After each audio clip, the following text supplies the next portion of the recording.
Story 1. A friend got involved with a girl at a college party. They dated occasionally, nothing too serious. Years later, they reconnected and eventually got engaged. Then she informed him that she was an heiress to a large company and was worth more than $10 million. He hasn't had a real job in 10 years. Story 2. My little neighbor kid years ago, who was homeschooled, started buying all the domain names in the town where I sold real estate. This was around 2000, and I didn't really understand why I should care about any of that when he tried to get me to buy up a bunch of the names for the town. Long story short, GoDaddy bought out this 12-year-old kid for $2 million. I still see the kid on Facebook traveling around the world and doing all kinds of cool stuff. He's about 35 or so now. Story 3. I knew this guy whose wife wanted to make a little money on the side. He owned a construction company, so he wasn't doing badly himself. She decided to buy bounce houses and jumpy castles to rent for events. She started with a couple of $1,000s invested to buy some basic ones, which she rented for a couple $100 a day, and then started buying bigger, more complex ones like water slides and cannons and things like inflatable buildings marketed to adults for backyard discos, etc. Eventually, they started charging for pickup, delivery, setup, and cleaning as the units got bigger and grander. People wanting to save on their rental could do this themselves, but most people with the money to rent these for their kid or party didn't want to be bothered. They then started hiring teenagers over the summer at minimum wage to help pack, set up, clean, etc. More ways to earn hundreds of dollars over the rental price. Then they offered insurance as well. Anyway, last I heard, some units were renting for up to $3,000 per 24-hour period, and they had 60 designs and about 80 different units. Most of the units were rented every single weekend from Friday to Sunday, from May to October. Some even rented in the winter for parties and covers for rinks. It wasn't like they became instant millionaires or anything, but just do the math on some of those rentals. They made a heck of a lot of money on what were essentially oversized balloons. Story 4. A story I remember is a project in business school to create a product, sell it, and present the results. This guy decides to collect tumbleweeds and sell them. He does very well. He quit college and started a tumbleweed rental business for people making movies or whoever else rents a tumbleweed. I am no expert. Since he was the only tumbleweed guy, he had a monopoly on the tumbleweed renting market. Story 5. A friend of my brother told him to invest $100 in Bitcoin in 2010.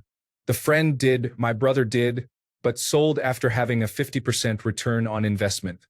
They both forgot about it for about 9 years until the friend heard on the news that Bitcoin was increasing in value rapidly. He had 500 Bitcoins that he never thought about, even forgot that he had them. He thought he had sold along with my brother, but he forgot to do so on that day and just never thought about it. He sold it all and became a millionaire with literally no work whatsoever. Just pure luck and lack of long-term memory. Story 6. My friend is an electrician. At his old job, the factory was shutting down, and they were selling everything off. At the end, they sold the copper rights to the building, and he and another guy put in a bid for $500 and won. They each pulled in about $60,000 worth of copper in 2 weeks. Then they ran out of time, and the building was torn down. Story 7.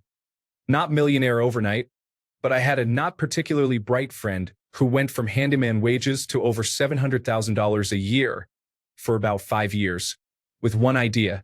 My friend was a fix-it type guy who worked odd jobs. I don't remember where he heard this, but all the Las Vegas casinos at the time used the same model of gigantic commercial dishwasher. It wasn't like a Ford and Chevy argument. There was one brand and model that was the best, and everyone used it. My buddy went to the middle of the country for a little over a month, got his certification to do repairs and maintenance on this specific model, came back, and wrote a presentation on the importance of this maintenance, how much it saves the companies by keeping these things running, and a quote for his services. He ended up getting a contract with 2 giant multi-property corporations to do monthly service on every dishwasher on every property they owned, which came out to around 50 dishwashers. His contract was for $1,200 per month per dishwasher. Between the 2 contracts, he was making $60,000 a month by simply visiting each of these 50 dishwashers once a month and replacing gaskets and O-rings, doing basic maintenance. He didn't even need help. He could easily handle all the washers working only 3 days a week. He was also on call for repairs, but apparently in the 5 years he had these contracts, he only got called twice with an unexpected break. Apparently, the monthly maintenance and replacing of wear and tear items worked great and kept these machines running well. Eventually, things changed. One organization went in-house and trained someone in their engineering department to do it, and the other went with a new model. However, not before my friend collected over $3.5 million for what he describes as the easiest work I've ever done. Story 8. YouTube. I'm baffled by how so many genuinely foolish individuals make money on that platform. They're not unintelligent in terms of using YouTube. I mean, in general, the content they produce is purely mind-numbing. Story 9. I knew a guy I went to school with. We were not friends or anything, but we were in the same year. In the early 2000s, he started smuggling drugs into the country. This was before September 11th, so he could get away with a lot more.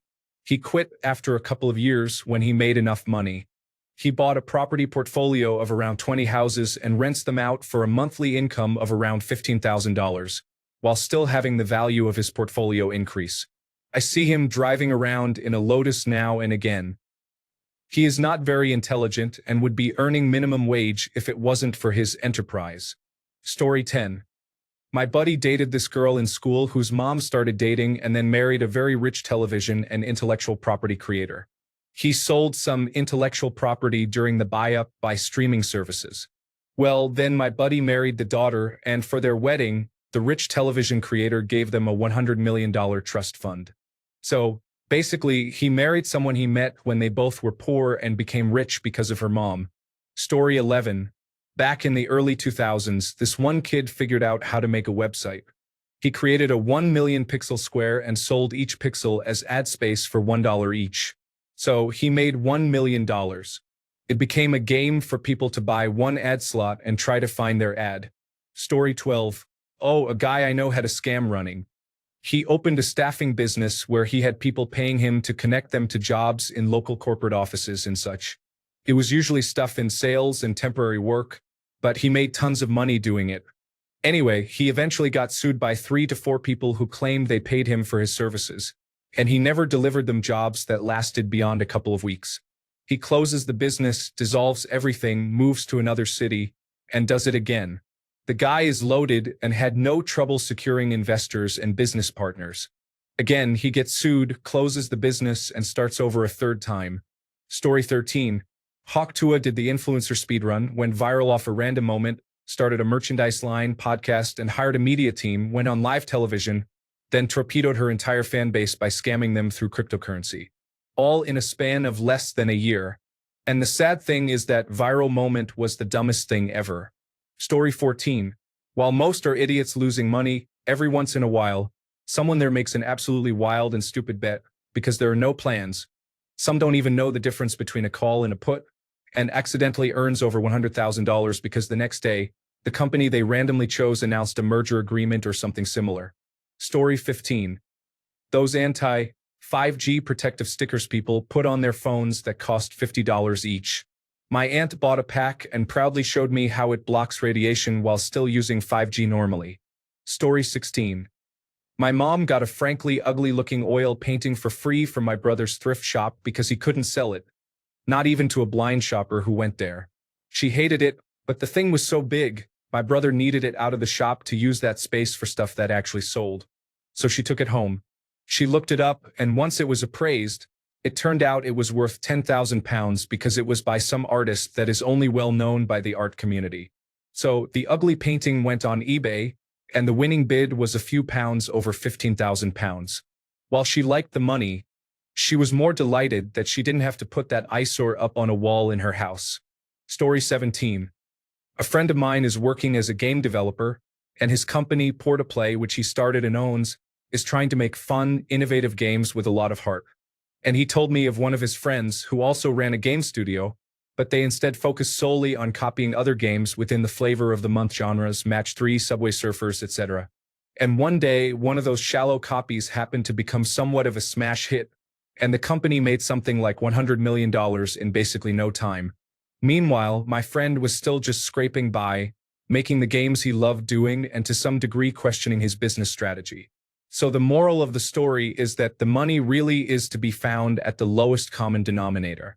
Story 18. I know a person who became a millionaire overnight through Bitcoin.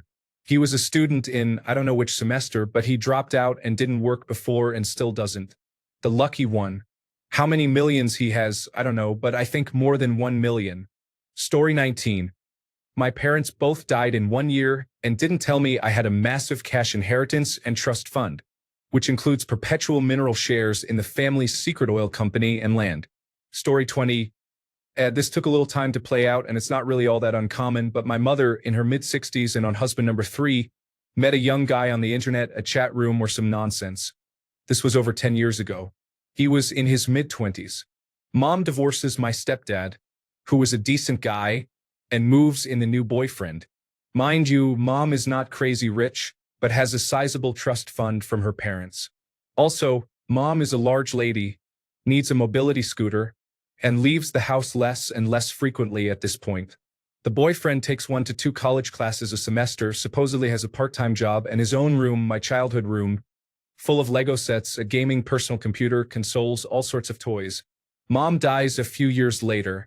I'm the one who gets to be the manager of her estate, trust fund, and even knowing what to expect reading it, I was disgusted.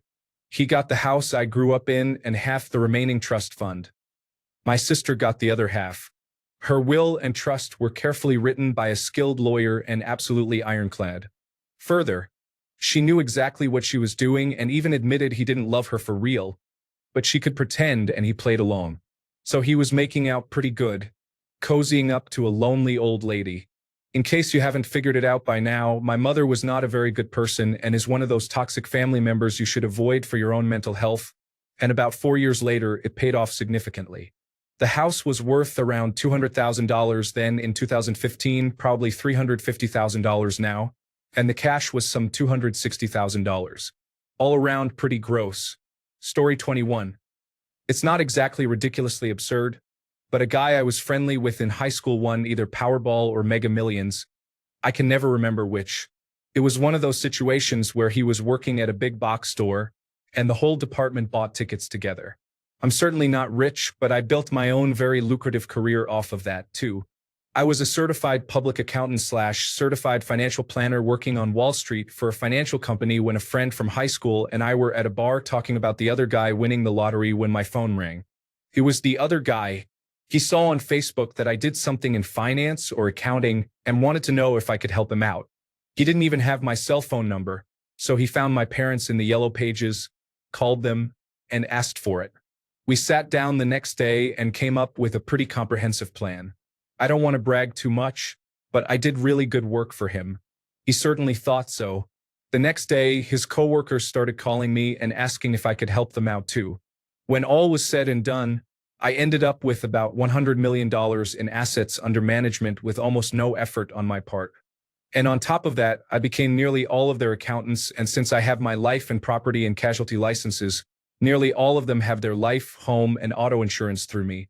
Story 22. Lots of people get rich just by being born. They have never done anything to merit it. They never will have to.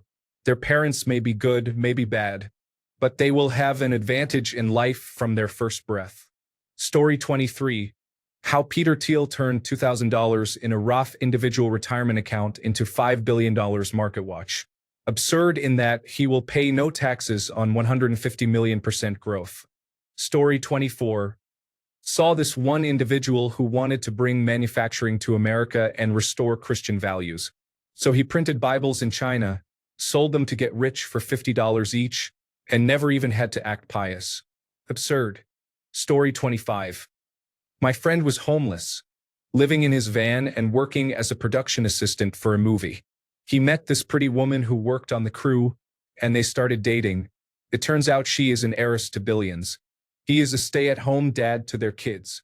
He takes a lot of topless pictures by their infinity pool. Story 26.